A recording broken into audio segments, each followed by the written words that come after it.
హెచ్చరిక, దైవజనుని హెచ్చరిక. మీ ఉపవాస దినమున మీరు వ్యాపారం చేయుదురు, మీ పనివారి మీద కఠినమైన పనులు చేయించుదురు, మీరు కలహపడుచు వివాదములు చేయొచ్చు, అన్యాయముగా గుద్దులాడుచు ఉపవాసం ఉందరు. ఏంటి, నువ్వు ఉపవాసం ఉన్నానంటున్నావు, నీ వ్యాపారాలు చేసుకుంటూనే ఉన్నావు. వ్యాపారం చేసుకుంటూ నేను ఉపవాసం ఉన్నాను అంటున్నావే కానీ ఉపవాసం అంటే ప్రార్థన చేయటం లేదు నువ్వు. అందుకని నీ ప్రార్థనకు జవాబు రావటం లేదు. నువ్వు ఉపవాసం ఉన్నాను అంటున్నావు, నీ పనుల చేత కఠినంగా పని చేయిస్తున్నావు, ఇతరుల చేత కఠినమైన పనులు చేయిస్తున్నావు, దయాదాక్షిణ్యం లేకుండా చాలా స్ట్రిక్ట్గా చెయ్యి, నన్ను ముయ్యి అంటున్నావు, ప్రభువా కనికరించు అంటున్నావు. నువ్వేమో ఇతని వారి పట్ల కఠినంగా ఉంటూ దేవుని కృప కొరకు నీవు వేడుకుంటే నీకు ఎలా వస్తుంది? దేవుని దయ నీకు కావాలంటే నువ్వు ఇతరుల మీద దయ చూపించాలి. అంతేకాదు, మీరు కలహమాడుచు వివాదములు చేయొచ్చు, అన్యాయముగా గుద్దులాడుచు. ఉపవాసం ఉండి ప్రార్థన చేయని వాళ్ళందరికీ సైతాన్ని నేర్పించే పాఠాలు. ఉపవాసం ఉండి ప్రార్థన చేయకపోతే గుద్దులాడుకుంటారంట, ఏంటంటే పోటీ పడతారంట, కలహాలు పెట్టుకుంటారు, వివాదాలు పెట్టుకుంటారు. ఉపవాసం ఉన్నోడు దేవునితో మాట్లాడాలి కానీ పక్కలతో మాట్లాడతాం కాదు. ఉపవాసం ఉండి దేవుని సందులో ప్రార్థించుకోకుండా అనవసరమైన వివాదాలకు చోటిస్తే నీ ప్రార్థనకు జవాబు రాదు. అందువల్ల మీ కంఠధ్వని పరమున వినబడినట్లుగా మీరు ఇప్పుడు ఉపవాసము ఉండరు. అట్టి ఉపవాసము నాకు అనుకూలమా? అది కాదు నిజమైన ఉపవాసం. నిజమైన ఉపవాసం ఏంటంటే, అట్టి ఉపవాసములో యెహోవాకు ప్రీతికరమని మీరు అనుకొందురా. 6వ వచనం, దుర్మార్గుల కట్టిన కట్టును విప్పుటయు, కాడిమోను మేకులు తీయుటయు, బాధించబడిన వానిని విడిపించుటయు, ప్రతి కాడిని విరుగగొట్టటయు నేనేర్పరచుకొనిన ఉపవాసము కదా. మీ ఆహారము ఆకలిగనిన వారికి పెట్టియు, నీ రక్త సంబంధికి ముఖము తప్పించుకొనుకొనుటయు, దిక్కుమాలిన బీదలను నీ ఇంట చేర్చుకొనుటయు, వస్త్రహీనుడు నీ కనబడినప్పుడు వానికి వస్త్రములిచ్చుటయు, ఇదియే కదా నాకిష్టమైన ఉపవాసం. నువ్వు ఉపవాసం ఉంది. చాలామంది దేశంలోనండి, నేను ఉపవాసం ఉన్నాను రాత్రి అంటారు. ఏ అంటే బియ్యం లేవంట. బియ్యం లేక, ఆహారం లేకపోతే తినకుండా ఉండటం ఉపవాసం అంటారు. దాన్ని ఏమంటారు తెలుసా? పస్తు. ఏంటది?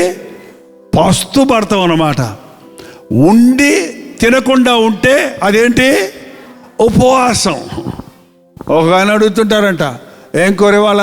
చేపలండి. అయ్యో చేపలా, నేను ఉపవాసం ఉందాం అనుకున్నానే. సర్లే రేపు ఉంటానులే పెట్టు అంటే ఏంటి అర్థం?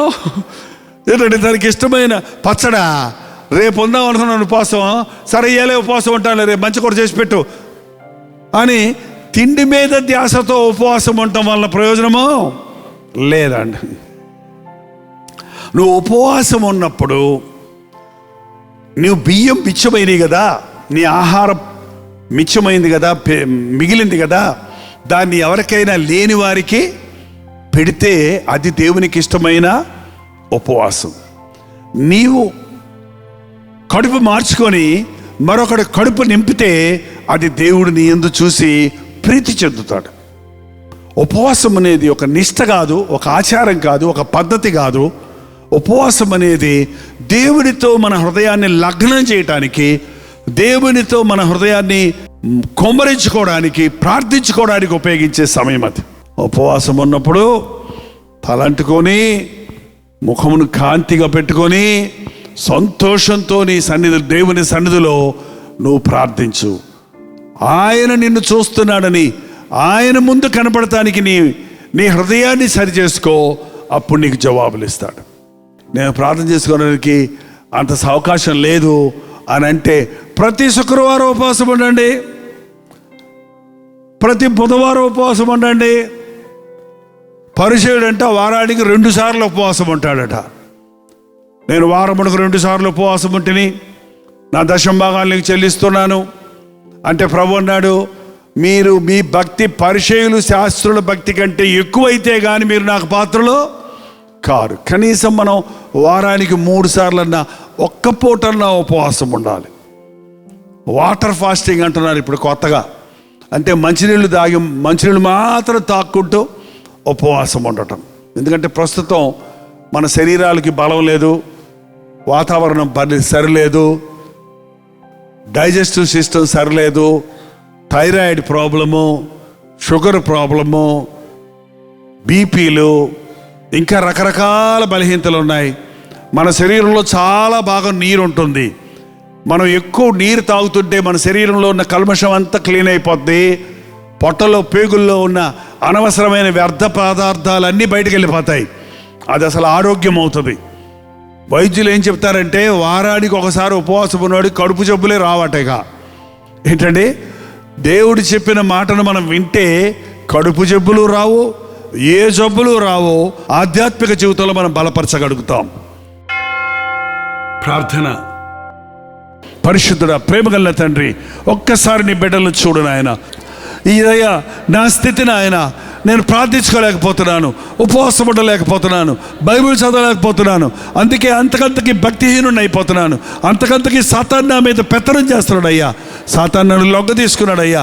నా శరీరేచ్ఛలకు లొంగిపోయానయ్యా, లోకాశలకు లొంగిపోయానయ్యా, అనేక చిక్కుల్లో సమస్యల్లో పడిపోయానయ్యా, అప్పుల్లో పడిపోయానయ్యా. నాకు విడుదల పొందే మార్గం లేక తపన పడుతున్నాను యేసయ్యా. నాకు సహాయం చేయి, నాకు సహాయం చేయి నాయన. నన్ను లేవనెత్తయ్యా, ఈ జకటగల దొంగ ఊపిలో నుండి నన్ను లేవనెత్తయ్యా. బండపై నా పాదాలు స్థిరపరచు నాయన అని ఎవరెవరు నీకు మొరపెడుతున్నారో అయ్యా, అటువంటి వారి మొరలు ఆలకించు తండ్రి. ఏ కుటుంబంలో ఏ సమస్య ఉందో, ఏ శరీరంలో ఏ రోగం ఉందో, ఏ మనుషుడికి ఏ అవసరం ఉందో, ఏ తల్లికి ఏ పరిస్థితి ఉందో నువ్వు బాగా ఎరిగిన వాడివి కదా. హృదయ వాంఛలు తీర్చేవాడివి కదా. అడిగి ఊహించని దానికంటే మాకు ఎక్కువ ఇచ్చేవాడివి కదా. నీ సన్నిధికి వెతుక్కుంటూ వచ్చారయ్యా. నాకు స్వస్థత కావాలి, నాకు రక్షణ కావాలి, నాకు మారుబడుసు కావాలి, నా బిడ్డ మారాలి, నా భర్త మారాలి, నా కుటుంబం కట్టబడాలి, నా జీవితంలో అభివృద్ధి చూడాలి, నేను ఈ ఎగ్జామ్స్లో పాస్ అవ్వాలి, నాకు జ్ఞానం కావాలి అని ఎవరెవరు ఏ ఆశలతో వచ్చారో వారి హృదయ వాంఛలు తీర్చు నాయన. సాతాను బిగబట్టిన ప్రతి కార్యాన్ని నజరేయుడైన యేసుక్రీస్తు నామములో విడుదల చేయించున్నాము తండ్రి. ఎన్నోసార్లు ఫెయిల్ అయ్యాను, మరలా పరీక్షలు వస్తున్నాయి, పాస్ అవుతాను లేదని భయభీతులతో ఉన్న యవనస్తులకు జ్ఞానము దయచేయి నాయన, విజయము దయచేయి ప్రభువా. ఉన్నతమైన శ్రేణిలో ఉత్తీర్ణులవుటకు నీ కృపను వారి మీద కుమరించము తండ్రి. ఈ చీకటి లోకంలో వెలుగులాగా, ఈ సవిసారము లేని లోకంలో ఉప్పులాగా నీ సాక్షులుగా బ్రతుకుటకు మాకు సహాయం చేయము. యేసు క్రీస్తు నామములో అడుగుచున్నాము తండ్రి. మన తండ్రి అయిన దేవుని యొక్క ప్రేమయు, కుమారుడైన క్రీస్తు యొక్క కృపయు, ఆదరణకర్త అయిన పరిశుద్ధాత్మ యొక్క సహవాసమును కూడి వచ్చిన మనందరికీ ఇప్పుడు సదాకాలము తోడై ఉండునుగాక. ఆమేన్, ఆమేన్, ఆమేన్.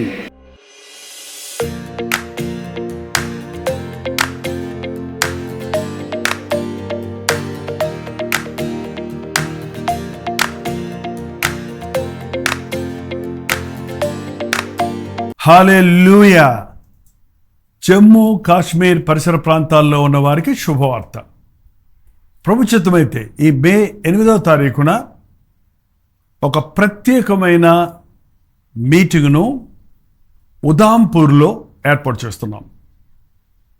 మీరు తెలుగు వారైనా, తమిళ వారైనా, హిందీ వారైనా, మరి ఏ భాషకు చెందిన వారైనా కల్వరి దర్శనం టీవీ కార్యక్రమాల ద్వారా దేవుని వాక్యాన్ని వింటున్న మిమ్మల్ని, సోషల్ మీడియా ద్వారా పరిచయమైన మిమ్మల్ని వ్యక్తిగతంగా చూడాలని, మీకోసం ప్రత్యేకంగా ప్రార్థించాలని చెన్నై నుండి ఉదంపూర్ వస్తున్నాం.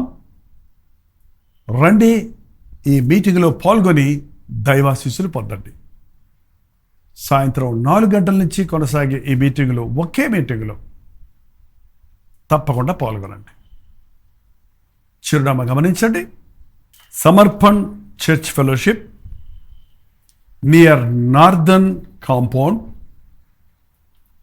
నిగాని విలేజ్, ఉదాంపూర్, జమ్మూ కాశ్మీర్. ఇంకా ఈ విషయమే మీకు వివరాలు కావాలంటే ఈ కింద ఇవ్వబడినటువంటి ఫోన్ నెంబర్లకి మీరు కాల్ చేయండి, లేక వాట్సాప్ పెట్టండి. తప్పకొస్తారు కదా. మిమ్మల్ని ముఖాముఖిగా చూడాలని, మీకోసం ప్రార్థించాలని